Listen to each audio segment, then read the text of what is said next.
Hoy estaba investigando ropajes rebeldes. La segunda parte de la moda no me dejó tan loca como la primera. Hasta me emocioné. Sentí los aires de libertad y cambio. Me compré un lápiz labial rojo para estar a tono con la narración. ¡Libertad! ¡Libertad!, gritaba frente al espejo. Bueno, quizás sí quedé un poco loca. Pero es momento de continuar con la evolución de la moda y no sé por qué me tardé tanto, la verdad. Hoy responderemos la pregunta de si el pantalón se llama así porque empieza en la panza y termina en el talón. Perdón. Pero bueno, continuemos. En el capítulo anterior nos quedamos en los rebeldes del rock. Este movimiento contracultural se dio en su mayoría por la necesidad de cambio ante la sociedad, que se había convertido en una masa uniforme y aburrida, con vestidos zampones y señores de traje. Es aquí donde nace la rebeldía como manera de protesta, ante la sociedad que en ese momento parecía un tanto cuanto conformista. Recordemos que para esos momentos era la recuperación de la Segunda Guerra Mundial, y es aquí donde nacieron los baby boomers. Y los boomers. Como ya lo vimos en los podcasts anteriores, la mayoría de las personas se movían al son que los más ricos tocaban. Las libertades ganadas durante la guerra abrieron nuevas maneras de autoexpresión en los individuos. Las trincheras se movieron a los movimientos contraculturales y ahora su rebeldía la expresaban por medio de su vestimenta. En la década de los años 50, las mujeres empezaron a usar las famosas faldas tipo A, esas que vimos en la película Vaselina. Los hombres cambiaron los uniformes por los trajes, que básicamente era lo mismo. Pero más allá de las películas malas y los señores enojados, después de la guerra, los 50 estuvieron marcados por el surgimiento de los primeros influencers con alcance mundial. Aunque tuvo una vida sorprendentemente corta, James Dean ejerció una innegable influencia en la moda masculina de la década de los 50. Protagonizó solo 3 películas en su vida y falleció en un accidente automovilístico a los 24 años en 1955.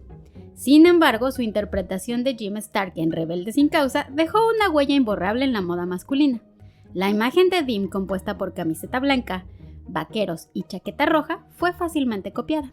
Era considerado un héroe, nomás por hacerse el rudo en unas películas y peinarse bien. Junto a su compañero Marlon Brando en un tranvía llamado Deseo y Salvaje, influyó en la moda masculina juvenil, que los imitaba. Juntos, Dean y Brando les gustaba ser rebeldes y traer el copete bien peinado.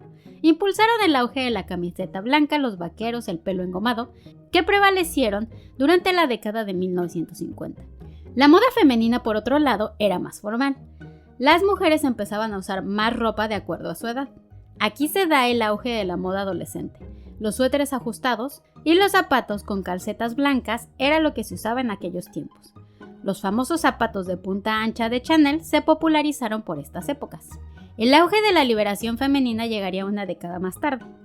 Los que iniciaron la llamada cultura juvenil fueron, sorprendentemente, los hombres.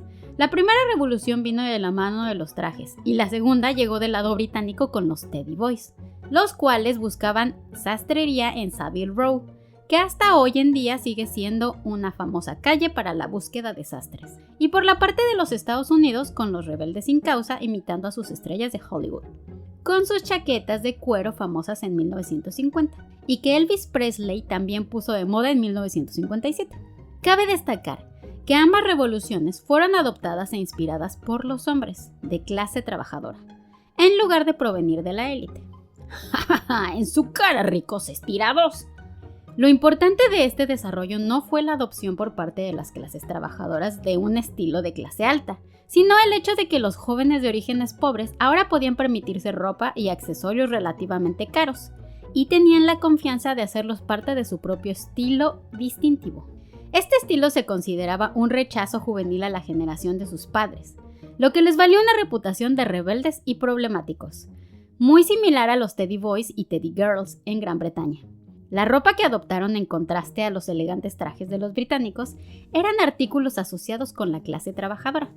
Los jeans eran usados mayormente por los granjeros y otros trabajadores al aire libre, nunca para el uso diario. Este fue considerado el primer movimiento contracultural. Antes de esto, las personas no usaban su ropa como forma de expresión o como manera de rebeldía ante el sistema. Las personas simplemente se vestían de acuerdo a la clase social o rango dentro de ella. Pero el capitalismo le dio a muchas personas la capacidad de consumo, y este fue el inicio de la identidad por medio de una prenda. La ropa infantil también evolucionó en esta época, no solo por los estilos adoptados de sus adultos, también por el uso de telas sintéticas, las cuales eran más fáciles de lavar. Los niños solían usar atuendos muy formales, como corbatas o blazers, pero durante esta época el uso de ropa más informal para los niños se popularizó.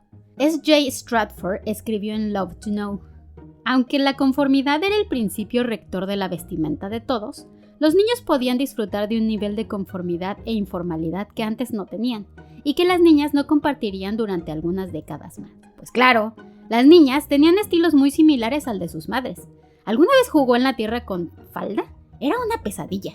En casa, las chicas podían permitirse ser más informales al usar overoles y monos. Como podemos notar, durante la década de los 50, los roles de género marcaron una división en cuanto a la vestimenta se refiere. Mientras los hombres se permitieron ser más rebeldes y libres en cuanto a sus estilos, las mujeres retomaron los estilos extremadamente femeninos, aunque en menor medida seguían sin permitirse la informalidad en público. Esto desató una serie de inconformidades que se vieron reflejadas en los movimientos que llegarían con la década de los 60. Pero ¿quiénes eran estas subculturas? Del lado de Gran Bretaña existieron los Teddy Boys y las Teddy Girls. Fueron unas subculturas juveniles de los años 50 que adoptaron estilos de la época eduardiana. Esto para desafiar el establishment. Los Teddy Boys se caracterizaban por trajes de corte eduardiano, a menudo con cuellos y puños de terciopelo, pantalones ajustados y corbatas estrechas. Las Teddy Girls replicaron la moda de los chicos, usando chaquetas de traje, pantalones vaqueros y falda lápiz, a veces con corbata y peinados con tupé. Ambas subculturas provenían de la clase trabajadora y usaron la moda como forma de rebelión y autoexpresión. La influencia que tenían los Teddy Boys para usar este tipo de vestimenta estaba asociada con el rock and roll, pero su origen se atribuye a un sentimiento de aburrimiento y una necesidad de llamar la atención. A diferencia de las Teddy Girls, venían de un contexto de posguerra con dificultades económicas, utilizando la moda para expresar su independencia y romper con las normas sociales y de género. Del lado de Estados Unidos tenemos el estilo rockabilly. El estilo rockabilly es una subcultura de moda rebelde inspirada en los años 50 que combina el rock and roll, la música country y la estética pin-up, tanto para hombres como para mujeres. Sus elementos clave incluyen peinados distintivos como el pompadour masculino, que es el cabello engomado, y los recogidos voluminosos femeninos, maquillaje atrevido con lápiz labial rojo y delineado de ojos, y prendas con elementos como banqueros de cintura alta, chaquetas de cuero y vestidos con vuelo y estampados como lunares o leopardo. Un dato curioso es que el estilo pin-up no surgió en los años 50, este surgió en 1890. Se refiere a las chicas francesas, dibújame como tus chicas francesas, que en aquel entonces mandaban fotos con lencería a sus amados combatientes en guerra. Y estos combatientes usaban un pin para fijarlo a las trincheras o a las paredes. Y a eso se refiere la definición de pin-up. Después se popularizó durante las guerras y se hizo muy famoso durante los años 50.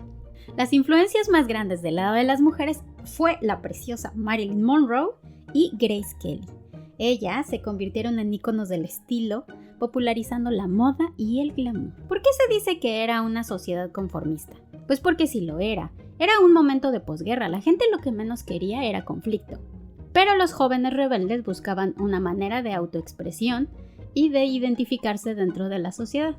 Las influencias del lado europeo no fueron las mismas que del lado de Estados Unidos. Estados Unidos contaba con una economía sólida y creciente en el momento de la posguerra, mientras que Europa estaba en reconstrucción. Mucha de la moda y las prendas íconos de los Teddy Boys venían de la ya mencionada campaña Do and Mend. Mucha de la ropa que se usó era de segunda mano, por eso tenía ese componente eduardiano y nuevo. Y del lado de Estados Unidos era ropa nueva, innovadora, ya que muchos de los diseñadores que habitaban en Europa después de la guerra se movieron a Estados Unidos. Diseñadores como Dior, Chanel, Balenciaga fueron los que dominaron la pasarela en ese momento. Toda esta liberación en su forma de vestir daría paso a la década de los 60, la cual traería un montón de movimientos a favor de las libertades individuales y de las mujeres y hombres. Pero eso será en otro podcast. Me tardaré 2 meses, 3 meses, 1 día, 2, no lo sé. Acompáñenme a averiguarlo. Mientras tanto, nos vamos bailando un rock and roll. Sí,